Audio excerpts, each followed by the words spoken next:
Hi everybody, it's Jen. Welcome back to my channel, Hallmark Plus More, where we watch and talk about shows, movies, mysteries, Hallmark ornaments, and anything else that floats our boat. So today we're going to be reviewing Elsbeth, Season 2, Episode 3. It airs on CBS, starring Carrie Preston as Elsbeth. So this was their Halloween episode, so spooky. And Elsbeth was dressed as Hepburn from Breakfast at Tiffany's, which she stayed in her outfit the entire show, so I loved that. And then you kind of saw other costumes in the background whenever you were at the police station. So that was kind of, showing you it's Halloween too. Everybody else in character being arrested. It was about a former child star, Mac Altman. And you kind of see her commit the crime, but she kills somebody with a costume on. So you don't really know who the victim is. You just kind of see her shoot somebody. And then, it was really interesting and fun, I think, for Elsbeth to go back and go through all of her steps throughout the night, right? Because you kind of have to relive it with her because she doesn't remember shooting him. So she has this hickey and she's like, I don't know how I got this. She has a tattoo. She doesn't know how she got the tattoo. And then you find out the hickey's from a monkey. So, it's just a crazy night. But to kind of go back through all the places she went and all the people she saw, it's definitely, kind of fun and adventurous. And obviously the detective doesn't want to go, but Elsbeth is enjoying going through all the steps and trying to put everything together.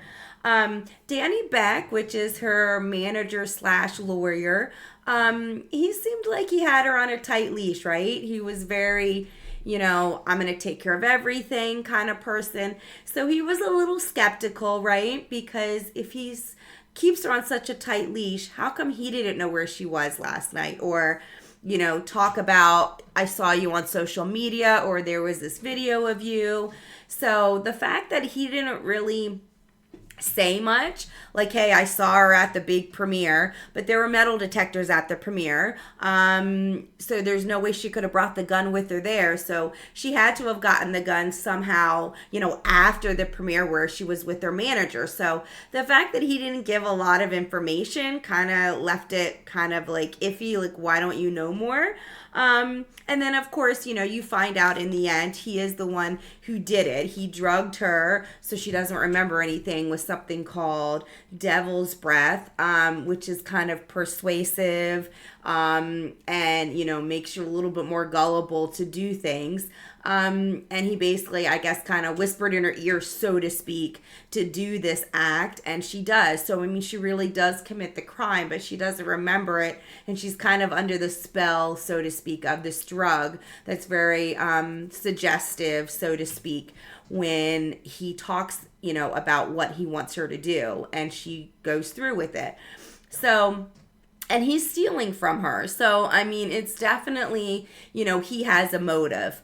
Once you kind of get towards the end of the episode, you realize what that motive is. So definitely very interesting to see. And I think, obviously it's a TV show, so it's not real life. But you do see, some former child actors in real life kind of go through that where they trust the wrong people, or people let them down, or people expose conversations or videos. And it's not very flattering, right? And they do it for money. So this guy was her manager, lawyer, and he was stealing money from her, millions from her. So, it's hard when you're a child star, I think, because when you're young, you're supposed to trust your adults, right? Your parents, your family, your managers. You think they have your best interest at heart. Which is what Mac thought with Danny Beck, and he was stealing from her and then gave her a drug to persuade her to commit murder. So, she trusted him with everything, basically.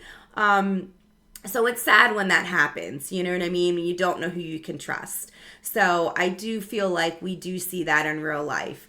But I'm definitely, glad Elsbeth was able to get through it with Kayla in the end. And then you have that scene with Captain Wagner and his wife, which is a little sad, right? Because he's realizing like people don't really trust me.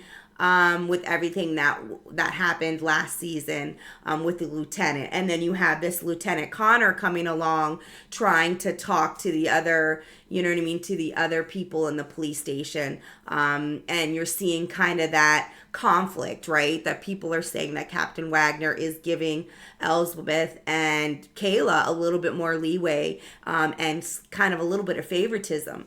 So, you know, Captain Wagner, I love that character. He's a great actor. He kind of has to do something so that the department respects him more and doesn't feel like he's giving so much lenience and favoritism towards them.